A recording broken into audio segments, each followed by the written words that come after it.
Hi nurses and TMAs. I'm going to do a very quick training on our glucometers, which you've probably been using for a while, but I just want to make sure that you know how to use the product. It's very similar to our other glucometers that we used to have, and so it really is like exactly the same with just a couple of differences, just enough to confuse the crap out of you. So, glucometer. It's called a Sure Platinum. Okay? Strip goes in the top instead of the bottom. You'll need very little blood, just like with our other glucometer. You clean the finger the same exact way, either washing your hands, using a wet wipe, or alcohol and let it dry. Either way, lance the finger then. Generally we do it on the side of the finger because it feels better for the resident. And then apply the blood to the machine.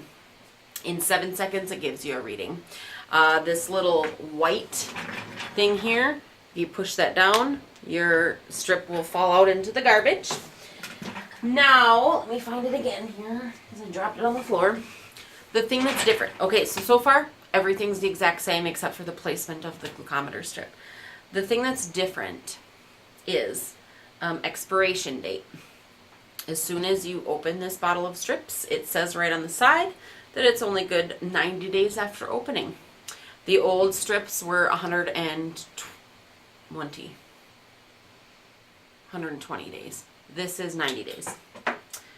The big thing is how to test it. So every time you open a new thing of strips, you have to do a quality assurance test. And basically what that is just applying sugar water to the strip to see if it's within the normal range. Now, we did this with our other glucometers.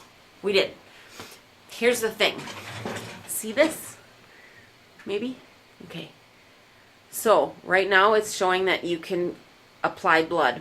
If you push either arrow, either this one or that one, you see that right there? I don't know if you can see it. You can kind of see. There you go. I think you can kind of see it. When you push the arrows again, it turns off. When you push it again, it turns on. And you want that to be on before you do your check.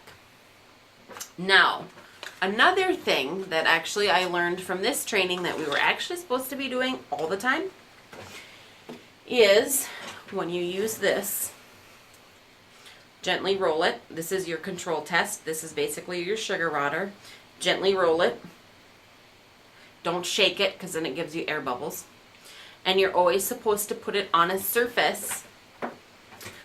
I'll show you what not to do. You don't do this and test. Why? Because sugar can get collected on the end of this tip and it'll give you false high results. So what they say to do is take the cap and put a drop of solution on the top of the cap, and then you do your test. Okay, I guess I'll use an incontinent product to clean that off. And then you'll get your test. It's 228. You want to make sure that it's within the range on the strips, which it is 199 to 249. My reading is 228. FYI, if you don't have that little control bottle symbol on your machine before you do the test, you will always come up with an incorrect test. And then you'll freak out. You'll have that little mini freak out session that, oh my gosh, this glucometer doesn't work. Make sure that that button is pressed so that little control bottle shows up in the corner. And either button, you can either press the right button or the left button and it'll turn on and off the control test. Batteries are pretty much the same, only these use, instead of a button battery, these use AAA's. There's always assistance phone numbers on the back. You can Google Arkray and watch more information, or if you have questions. And the dose range, this is kind of nice, it's right on the back. 20 to 600, which is actually the same thing for our other machines. Our other machines were, if it reads LO, it's under 20, and if it reads HI, it's above 600. The first thing I would do is double check and make sure that that actually is truly that number. Sometimes they just got done eating a donut and a bunch of powdered sugar is still on their hands, and you just check their blood sugar and it says high. Make sure you wash their hands really good, retry it. Now obviously if they're having symptoms where, like they're unconscious or something, don't recheck it, just call 911 and get them to the hospital. But for the most part, it might be operator error. So otherwise I think that's it. All right, thank you.